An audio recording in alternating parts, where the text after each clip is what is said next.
Hello guys, நான் அசோக் வெங்கடேஷ். நாம் இப்போது 195 டே சீரிஸ் தான் பார்த்துட்டு இருக்கோம். இன்னைக்கு டே 9. இன்றைக்கி உங்ககிட்ட யுனைடெட் அரப் எமிரேட்ஸ் பற்றி தாங்க பேச போகிறேன். இந்த யுஏஇயுடைய அடிப்படை அரசியல் எப்படி இருக்குது, அதோடைய பொருளாதாரம் எப்படி இருக்குது, அந்த நாட்டுடைய எஜுகேஷன், ஹாஸ்பிட்டல், அக்ரிகல்ச்சர், டூரிசம், இதை பற்றின பேசிக் டீட்டெயில்ஸ் தாங்க இன்றைக்கி உங்ககிட்ட வீடியோவில் சொல்ல போகிறேன். இதோடைய நெய்பரிங் கண்ட்ரீஸ்னு பார்த்தோம்னா சவுதி அரேபியா, ஓமன், இதுன்ட்டு அதோடைய நெய்பரிங் கண்ட்ரீஸாக இருக்குது. இதோடைய கோஸ்டல் ஏரியான்னு பார்த்தோம்னா பெர்ஷியன் கல்ஃப் பக்கத்தில் இருக்குது. இதுதான் இதோடைய கோஸ்டல் ஏரியா. இந்த யுனைடெட் அரப் எமிரேட்ஸுடைய அரசியல் அப்படின்னு பார்த்தோம்னா 7 முக்கியமான சிட்டி இருக்குங்க. இந்த 7 முக்கியமான சிட்டிக்கு எமிரேட்ஸ் அப்படின்னு பேர். துபாய், அபுதாபி, ஷார்ஜா, இது மாதிரி ஒரு 7 முக்கியமான சிட்டிஸ் இருக்குது. ஒவ்வொரு சிட்டிக்கும் ஒரு அரசர் ஒருத்தர் இருப்பார். இந்த 7 பேர் சேர்ந்து ஒரு கமிட்டியாக சேர்ந்து ஒரு கவர்மெண்ட் ஃபார்ம் பண்ணி ஒருத்தர் பிரசிடெண்ட்டாகவும் இன்னொருத்தர் பிரைம் மினிஸ்டராகவும் இருப்பாங்க. இன்றைக்கி கரண்ட்டில் யுஏஇயுடைய பிரசிடெண்ட் அபுதாபியுடைய கிங் தாங்க.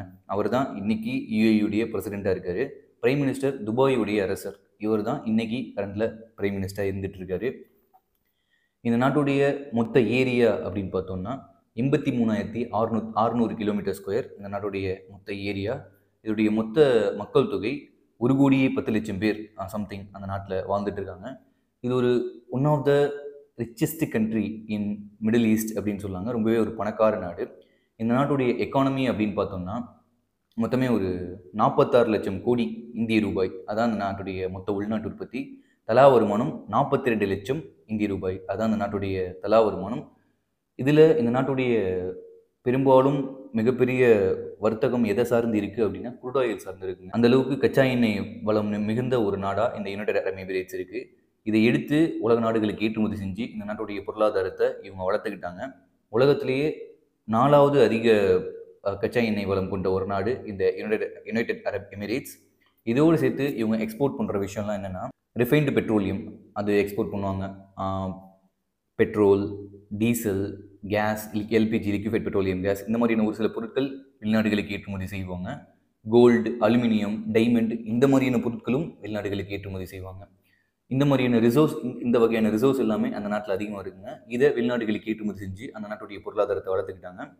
மேஜராக உள்நாடு அப்படின்னு பார்த்தோம்னா அந்த நாட்டில் அவங்க அதிகமாக வருமானம் பார்க்குறது டூரிசம் ப்ளஸ் கன்ஸ்ட்ரக்ஷனுங்க.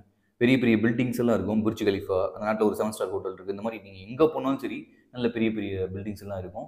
இந்த கன்ஸ்ட்ரக்ஷன் வேலை இந்த மாதிரி நாட்டுடைய ஜிடிபியில் ஒரு முக்கியமான பங்கு வகிக்குது அப்படின்னு சொல்லலாம். இவங்க இம்போர்ட் பண்ணக்கூடிய கூட்ஸ் அப்படின்னா இவங்க ஃபுட் இம்போர்ட் பண்ணுவாங்க. மேஜராக அவங்க சாப்பாடு இறக்குமதி செய்வாங்க. ஏன்னா அந்த நாட்டில் விவசாயினுடைய அளவு ரொம்பவே கம்மியாக இருக்குது. ஏற்றுமதி இறக்குமதி நண்பர்கள் அப்படின்னா சைனா இவங்க கூட நல்ல ஒரு ரிலேஷன்ஷிப்பில் இருக்காங்க. நம்ம இந்தியாவும் நல்ல ரிலேஷன்ஷிப்பில் இருக்கோம். ஜப்பான் நல்ல ரிலேஷன்ஷிப்பில் இருக்காங்க. ஈராக் நல்ல ரிலேஷன்ஷிப்பில் இருக்காங்க. இன்னும் சின்ன சின்ன ஒரு சில கண்ட்ரீஸ் இவங்களோட நல்ல ரிலேஷன்ஷிப்பில் இருக்காங்க. இந்த நாடுகளுக்கு தான் ஏற்றுமதி இறக்குமதி இவங்க செஞ்சிட்டு இருக்காங்க. இந்த நாட்டுடைய எஜுகேஷன் அப்படின்னு பார்த்தோம்னா ஹைலி வெல் டெவலப்டு டீச்சர்ஸ் கொண்ட ஒரு எஜுகேஷன் இந்த நாட்டில் இருந்துகிட்டு இருக்குங்க. இந்த நாட்டில் 6 வயசுலேருந்து 16 வயசு வரைக்கும் கண்டிப்பாக ஸ்டூடெண்ட்ஸ் படிக்கணும். அதுதான் இந்த நாட்டுடைய சட்டம். ஃபுல் அண்ட் ஃபுல் ஃப்ரீ தான். அந்த நாட்டுடைய சிட்டிசன்ஸுக்கு மட்டும்தான், ஃபாரினர்ஸுக்கு கிடையாது. அந்த நாட்டுடைய நேஷனல்ஸுக்கு full and full free education அவங்க கொடுத்துட்ருக்காங்க. ஹையர் எஜுகேஷன் அப்படின்னு பார்த்தோம்னா university of United Arab Emirates அப்படின்னு சொல்லக்கூடிய ஒரு பப்ளிக் யூனிவர்சிட்டி இருக்குது. அந்த நாட்டு நேஷனல்ஸ்க்கு ஃப்ரீ எஜுகேஷன் கொடுத்துட்ருக்காங்க. ஃபாரினர்ஸ் யாராவது போய் படித்தாங்கன்னா டியூஷன் ஃபீஸ் கம்பல்சரி கட்டணும். ஹாஸ்பிட்டல் அப்படின்னு எடுத்துட்டோம்னா ஹைலி அட்வான்ஸ்டு டெக்னாலஜி கொண்ட ஹாஸ்பிட்டல்ஸ் அந்த நாட்டில் இருந்துகிட்டு இருக்கு. ப்ரொஃபஷனல்ஸ் எல்லாமே ஸ்கில்டு பர்சன்ஸ் தான். ஸ்கில்டு பர்சனல் தான் அந்த நாட்டில் இருக்கக்கூடிய ஹாஸ்பிட்டல்ஸில் இருந்துகிட்டு இருப்பாங்க. இன்கேஸ் ஆஃப் எனி எமர்ஜென்சி ஏதாவது ஒரு பேஷண்ட் எடுத்துகிட்டு போனோம்னா கூட அவங்களுக்கு ஃப்ரீ அண்ட் ஃபேர் மெடிசின்ஸ் அவங்க ப்ரொவைட் பண்ணுறாங்க. அட் த சேம் டைம் சர்ஜரியும் வெல் டெவலப்டாக இருக்குன்னு தான் சொல்லலாம். அவங்களுக்கு ஏதாவது ஒரு எக்யூப்மெண்ட்ஸ் தேவைன்னா ஹைலி அட்வான்ஸ்டு எக்யூப்மெண்ட்ஸ் அவங்க இம்போர்ட் பண்ணியோ இல்லை அந்த நாட்டிலேயே உற்பத்தி செஞ்சோ அவங்களுடைய சிட்டிசன்ஸ்க்கு அவங்க ஃப்ரீயாக ட்ரீட்மெண்ட் அந்த எக்யூப்மெண்ட்ஸ் வச்சு பண்ணிடுவாங்க. ரொம்பவே ஒரு அட்வான்ஸ்டு ஹாஸ்பிட்டல்ஸ் அந்த நாட்டுடைய சிட்டிசன்ஸ்க்கு ஃப்ரீ அண்ட் ஃபேராக இவங்க கொடுத்துட்ருக்காங்க அப்படின்னு சொல்லலாம். அதோடு சேர்த்து நிறைய சப்சிடிஸும் இந்த ஹாஸ்பிட்டல்ஸ்லேருந்து அந்த நாட்டு ஹாஸ்பிட்டலில் ட்ரீட் பண்ண வர்றவங்களுக்கு கொடுத்துட்ருக்காங்க. அக்ரிகல்ச்சர் அப்படின்னு எடுத்துட்டோம்னா அந்த நாட்டில் ரொம்பவே குறைவான ஒரு மண் வளமும் நீர் வளமும் இருந்துகிட்டு இருக்குங்க.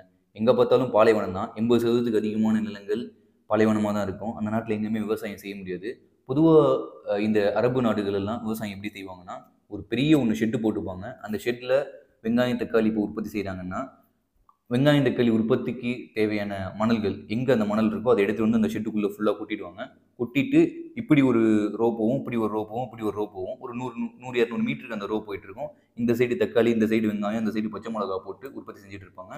பெரிய டென்ட் மாதிரி போட்டு அந்த டென்ட்டுக்கு வெளியே ஒரு பெரிய ஷெட்டு போட்டு அந்த ஷெட்டுக்கு வெளியே 2 எக்ஸாஸ்ட் நைட் ஃபேன் இருக்கும். அந்த எக்ஸாஸ்ட் நைட் ஃபேன் சுற்றிக்கிட்டே இருக்கும், உள்ளே இருக்கிற ஹீட்டை வெளியேற்றுறதுக்கு. இப்படி தான் பொதுவாக அரபு நாடுகள் விவசாயம் செஞ்சுட்டு இருப்பாங்க. இவங்க அதை விட இன்னும் கொஞ்சம் அட்வான்ஸான விவசாயம் செஞ்சுட்டு இருக்காங்கன்னு சொல்லலாம். ஒரு நியூஸில் படித்தேன், அது உண்மையாக பொய்யான்னு தெரில. மணலே இல்லாமல் விவசாயம் செஞ்சுட்டு இருக்காங்க இவங்க அப்படின்னு சொல்லிட்டு ஒரு நியூஸில் படித்தேன். அது எந்த அளவுக்கு உண்மை பொய்ன்னு தெரில. சொட்டு நீர் பாசனம் இவங்கள்ட்ட மேஜராக இருக்கும்.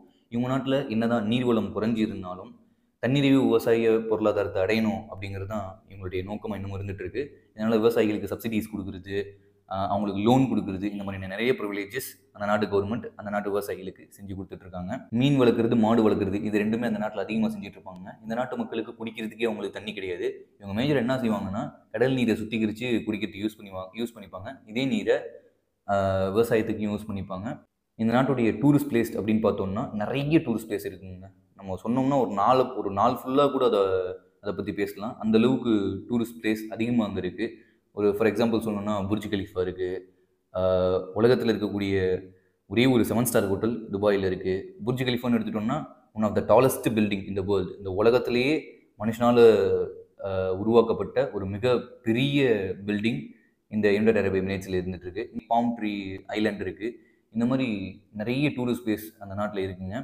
இது அந்த நாட்டுடைய எக்கானமிக்கு, அந்த நாட்டுடைய ஜிடிபியில் ஒரு முக்கியமான பங்கு வகிக்குதுன்னு சொல்லலாம். எனக்கு மேஜராக பிடிச்ச விஷயம் அந்த நாட்டுடைய டூரிசம். உங்களுக்கு எந்த விஷயம் பிடிச்சிருக்கு அப்படின்றத இந்த கமெண்ட்டில் சொல்லுங்கள். எனக்கு அக்ரிகல்ச்சர் ப்ளஸ் என்னதான் நீர் வளமே இல்லைனாலும் அந்த நாட்டில் விவசாயம் செய்யணும் அப்படின்னு சொல்லி மக்கள் விரும்பி விவசாயம் செய்கிறாங்க. ஒரு சில மக்கள் மட்டும், எல்லா மக்களும் இல்லை, ஒரு சில மக்கள் மட்டும் நீர்வளமே இல்லைனாலும் சரி டிமோட்டிவேட் ஆகாமல் நம்ம நாட்டுக்கு நம்ம விவசாயம் செய்யணும்னு சொல்லி அந்த நாட்டு விவசாயிகள் விவசாயம் செஞ்சுட்டு இருக்காங்க. கவர்மெண்ட்டும் அதை என்கரேஜ் பண்ணிட்டு இருக்காங்க. எனக்கு மேஜராக பிடிச்ச விஷயம் இது. ப்ளஸ் அதோடு சேர்த்து அந்த நாட்டுடைய டூரிசம் எனக்கு மேஜராக பிடிச்ச விஷயம்.